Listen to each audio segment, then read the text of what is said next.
Oh, hey guys, it's Taylor. Thank you to Saturday Night Online listeners for asking all of your Ask Anything questions that you sent in. And a special thanks to Romeo for having me on this weekend. So I was figuring we could just go into the questions now. Let's go. Sarah from Boca Raton wants to know, how was it working with Jack Antonoff on Out of the Woods? The answer is that it was the most fun experience because that's one of my best friends. And to create something with one of your close friends, it's like you'll be celebrating that for the rest of your lives. And it's just so cool to create something with someone who brought something so interesting to the table as far as his production. I think he's really going to be someone everyone should watch as far as what he creates in the future. So it was great. 2 thumbs up. I can't put the other one up because I'm holding the laptop with it, but I would if I could. Okay, so the next question is from Abby in Amsterdam, going worldwide with this. She says, when did you decide the album was complete, and when were you ready for your besties to hear it? Who heard it first?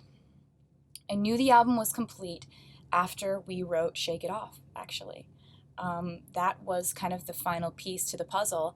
And after that, I think one of my first friends that I played it for, Ed Sheeran, heard the album as it was being made. So I would say he's probably the first person who I played things for, because when we were on tour together, I was in the studio and writing and creating 1989. So I would finish something and then I'd bring it to his dressing room and he would hear it. The same way as he was working on Multiply, his album, and he would finish something, bring it to my dressing room and play it for me. So it was really fun to kind of have your built-in best friend there to tell you if it was good or not. Brittany from Ontario says, what gave you the idea and made you want to do the secret sessions? This was an idea that I had before the album was done, and it was just based on the fact that I was so excited about this album in a different way than I've ever been excited about music before. There's something going on with this album. There's like an electricity to the way I think about it.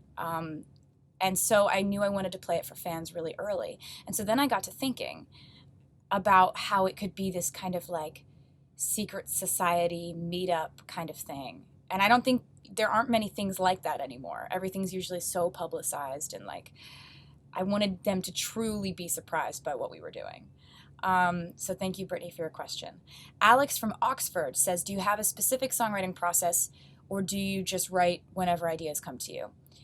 It's a little bit of a combination of both, because when an idea comes to you, that's kind of the right part of your brain, which handles impulse and artistic inspiration and your creative side and all that. But then after that, you have to write the song, and that involves the craft and what you've learned over the years about structuring a song. Let's say you get an idea for a line. As a songwriter, you have to know where to put that line in the song, and if that's a pre-chorus, if that's a first line of a chorus, if that's a hook, if that's just the second line in the second verse.